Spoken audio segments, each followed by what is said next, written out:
یہ دیکھیں یہ مسجد نبوی ہے اور یہاں پہ آپ دیکھ سکتے ہیں کہ مختلف صحابہ کے اور اہل بیت کے نام لکھے ہوئے ہیں. لیکن آج کل شیعوں نے ایک نیا طریقہ اختیار کیا ہے. جب ان سے پوچھا جاتا ہے کہ آپ جن کو امام مانتے ہیں اور منصوص من اللہ مانتے ہیں تو ان کے نام نہ قرآن میں ہیں نہ حدیث میں ہیں، تو پھر ان کے پاس آخری دلیل یہی ہوتی ہے. یعنی وہ نہ قرآن دکھاتے ہیں نہ حدیث دکھاتے ہیں، پھر یہی کہتے ہیں کہ بھائی مسجد نبوی میں بھی ان کے نام لکھے ہوئے ہیں. تو بھائی دیکھیں مسجد نبوی میں ان کے نام بے شک لکھے ہوئے ہیں. اس سے یہ ثابت ہوتا ہے صرف کہ وہ اہل سنت کے بزرگ ہیں، ان کا شیعوں سے کوئی واسطہ نہیں. کیونکہ اہل سنت کی مسجد میں جب نام لکھے ہوئے ہیں تو مسجد نبوی میں لکھے ہوئے ہیں جو 1400 سال سے اہل سنت کے قبضے میں ہیں، تو اس سے ثابت ہوتا ہے کہ اہل سنت کے بزرگ ہیں.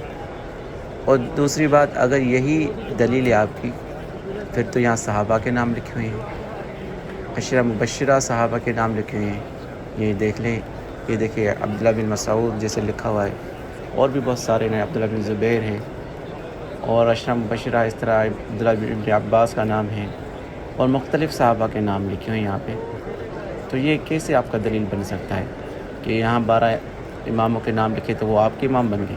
ہم تو مانتے ہی نہیں ہیں. یہ دیکھیں عمر، علی، حسن، حسین، عباس، یہ سب نام لکھے ہوئے ہیں، یہ تو ہمارے اہل سنت کے ہیں.